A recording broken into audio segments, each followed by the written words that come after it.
Dealing with disappointment is hard.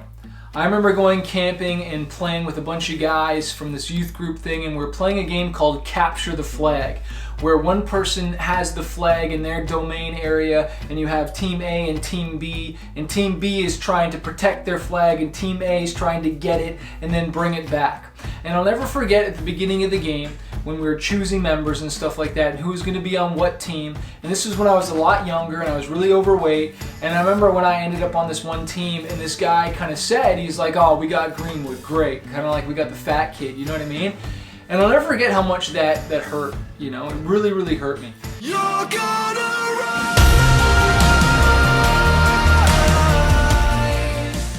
And long story short though is like, you know, do I hold on to that hurt? Do I, you know, blame? Do I get angry? You know, I don't know if I got angry that day, but I remember I thought to myself, look, I'm gonna figure out how to win this game with these guys and prove that, you know, I can do stuff, you know what I'm saying?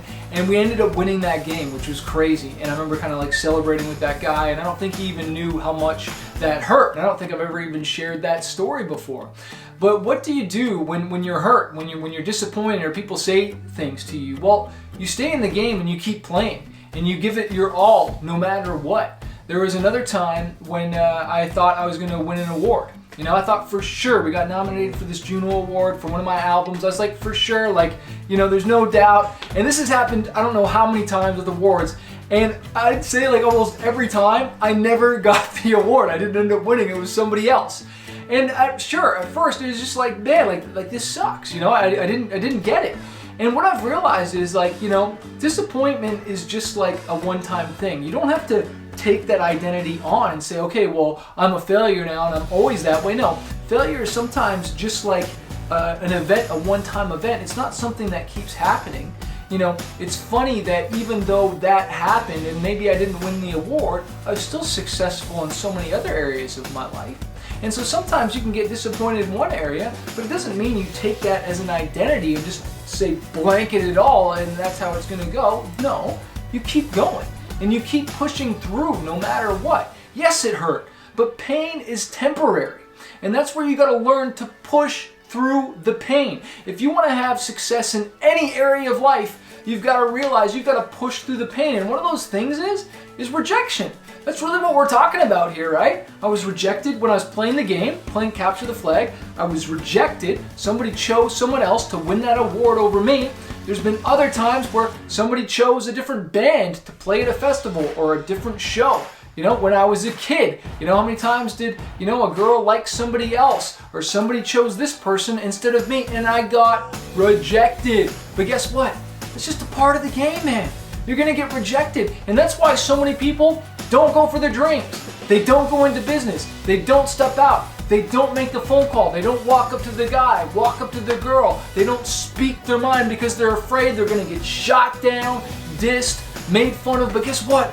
That is a part of the journey, my friend. Rejection is a part of it. And the faster you embrace that rejection is a part of this life, the sooner you will get some thicker skin and just learn to dust those comments off and dust that rejection off and push through.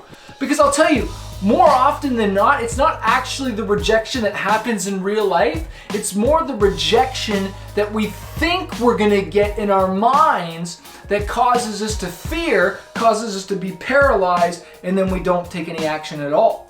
So you gotta understand that most people are probably not going to reject you at all, aren't gonna say anything at all. Because like I've said so many videos, your action, you stepping out for your dream, you taking action and moving forward on something, creating something, taking a stand for something, that shines a light on other people's cowardice.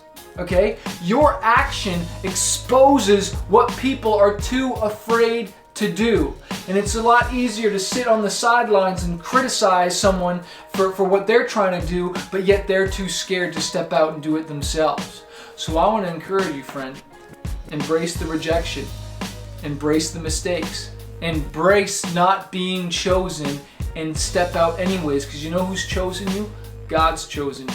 He loves you. He's got a purpose and a plan for your life. In Jeremiah 29:11, all right, that's in the Bible. It's the scripture that says God has a plan to give you a hope in the future. I believe that for me. I believe it for you. The question is, do you believe it for yourself? And then what are you gonna do about it? Take action, my friend. Hey, if you don't got a copy of my book, Fighter, 5 Keys to Conquering Fear and Reaching Your Dreams, click the link below this video and get a copy. Light it up.